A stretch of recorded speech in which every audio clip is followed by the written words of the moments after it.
Assalamualaikum warahmatullahi wabarakatuh. Selamat pagi anak-anak. Oke, sebelum kita melakukan pelajaran pada pagi hari ini, alangkah baiknya kita melakukan berdoa dulu. Oke, kita berdoa bersama-sama. Berdoa mulai. Berdoa selesai. Oke, Bu Guru mau tanya nih, bagaimana kabarnya kalian hari ini?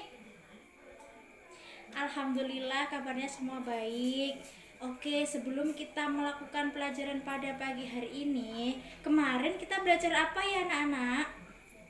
Oke, kemarin kita belajar tentang menulis cerita. Nah, hari ini kita akan ulas kembali tentang menulis. Ada yang tahu tentang cerita? Kemarin kan Bu Guru sudah menjelaskan nih tentang menulis cerita. Bu Guru sekarang tanya, cerita itu apa? Ada yang tahu? Iya, betul. Cerita adalah tuturan tentang peristiwa atau kejadian tentang suatu hal yang dapat berupa perbuatan, pengalaman atau penderitaan orang. Nah, di dalam cerita itu ada beberapa unsur-unsur. Satu, yang pertama ada tema, gagasan pokok atau ide pikiran cerita. Yang kedua, ada tokoh. Apa yang dimaksud dengan tokoh itu? Tokoh adalah orang yang terlibat di dalam suatu cerita. Yang ketiga, ada alur. Alur itu jalan atau rangkaian peristiwa dalam cerita. Yang kelima, ada sudut pandang. Apa sih yang dimaksud dengan sudut pandang itu? Sudut pandang adalah cara pengarang menempatkan tokoh fiktifnya atau menempatkan dirinya dalam cerita. Yang keenam ada watak. Watak adalah sifat atau karakter tokoh dalam cerita. Yang ketujuh, yang terakhir, ada tentang amanat pesan yang ingin disampaikan penulis melalui cerita.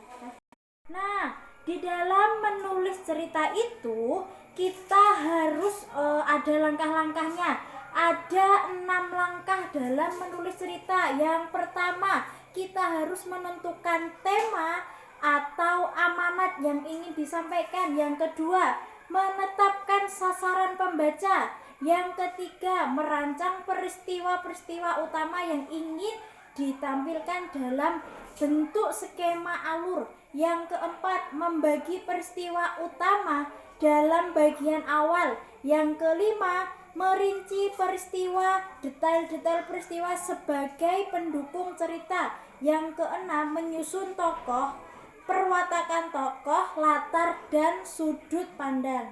Nah, tadi kan sudah Bu Guru jelaskan tentang cerita dan langkah-langkah cara menulis cerita. Sekarang tugas anak-anak hari ini menulis cerita. Temanya bebas, terserah kalian mau menulis cerita tentang apa. Boleh tentang keluarga, boleh tentang kehidupan kalian sehari-hari, atau gimana, terserah.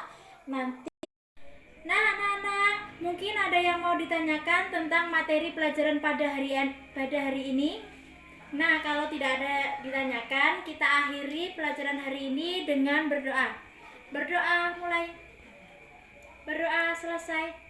Oke anak-anak, jangan lupa di rumah tetap belajar, jaga kesehatan, dan Bu Guru akhiri pada pelajaran hari ini. Wassalamualaikum warahmatullahi wabarakatuh.